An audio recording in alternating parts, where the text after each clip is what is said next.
Private hospital ਦਾ bill insurance cover ਕਰੂਗੀ ਕਿ ਨਹੀਂ। मुख्यमंत्री सहज योजना कार्ड हैगा, फिर कोई टेंशन नहीं, थोड़ा सारा ट्रीटमेंट कैशलेस है। बिना पैसिਆਂ ਦੇ? जी हाँ।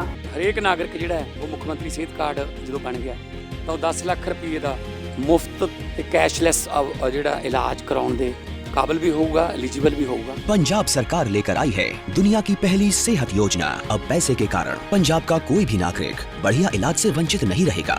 सेहत का हक सबके लिए। अगर मैं सही याद कर रही हूँ तो आपकी राहुल गांधी से मुलाकात हुई है, हो चुकी है 1-2 साल पहले। ओपीएस को लेकर ही बात हुई थी। हाल में कोई मुलाकात, कोई बात नेता प्रति, क्योंकि बहुत लोगों से वो मिलते हैं, प्रतिनिधित्व करते हैं कई लोगों का, वो आपने मिलने की कोशिश की, बात करने की कोशिश? देखिए, मैंने तो अपने मुद्दे के लिए, चाहे वो कांग्रेस हो, चाहे समाजवादी पार्टी हो, भाजपा हो, जैसे हमारे देश के रक्षा मंत्री राजनाथ साहब हमारे लखनऊ से ही वो सांसद हैं, तो हम लोग उनसे भी अपनी बात रखी। उन्होंने हमें आवाज़ पे बुलाया, उन्होंने अपनी बात रखी। उन्होंने कहा कि मैं आपकी वकालत करूंगा सरकार के सामने और मैं चाहूँगा कि ओल्ड पेंशन लागू हो।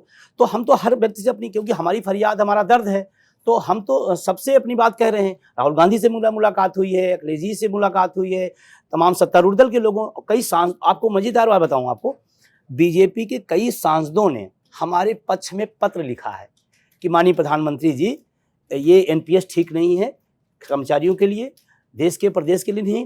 तो माननीय गडकरी साहब ने वित्त मंत्री को पत्र लिखा है, उन्हीं के मंत्री, उन्हीं के सांसद हैं, उन्होंने लिखा। करीबन 200 से 250 सांसदों ने हमारे पक्ष में पत्र लिखा।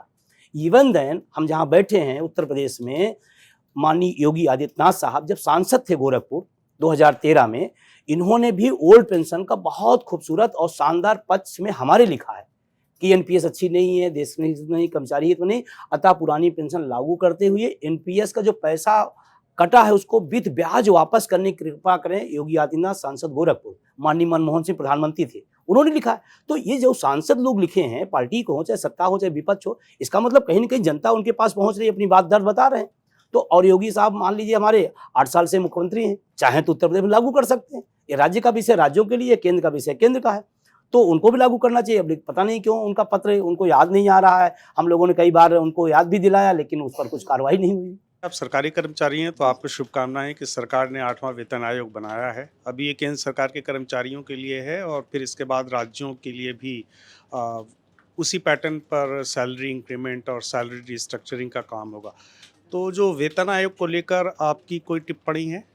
वेतन आयोग को लेकर के मैं आपको बताऊं, आम जनमानस में, शिक्षकों कर्मचारियों में जो चर्चा है, ये चर्चा इस बात का है कि दिल्ली चुनाव था तो इसकी घोषणा हो गई, बिहार चुनाव हुए तो कैबिनेट ने पास कर दिया, यूपी चुनाव जब होगा तो इसकी रिपोर्ट आएगी और 29 तक हमको लगता है इसको लागू कर पाएंगे। ये आम शिक्षक कर्मचारियों में चर्चा है। तो हम कहते हैं अगर इस देश में अगर चुनाव ना हो तो शायद ही कोई बात, कोई पक्ष, कोई दर्द, कोई पीड़ा सुनी जाए। तो आसान्वित तो हम लोग बहुत हैं कि केंद्रीय जो वेतन आयोग आए तो वेतन का जो स्ट्रक्चर होगा, अगर 6ठा वेतन जैसा कुछ होता है तो बहुत बेहतर है, लेकिन अगर 7वां वेतन जैसा होता है तो फिर वो बस हो जाएगा कि हाँ मिल गया, लेकिन क्या मिलेगा ये कुछ पता नहीं। राजनीति हो या क्राइम, संसद की बहस हो या सड़क की सच्चाई,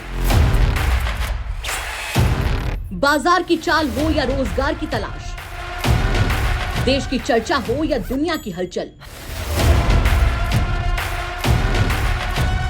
जंग के शोर से सीज फायर की खबर तक, यूपी बिहार से तमिलनाडु की सियासत तक, एस्ट्रोलॉजी के सितारों से खेल के मैदान तक, सच साफ सीधे अंदाज में देखिए तक 360, गली से ग्लोब तक।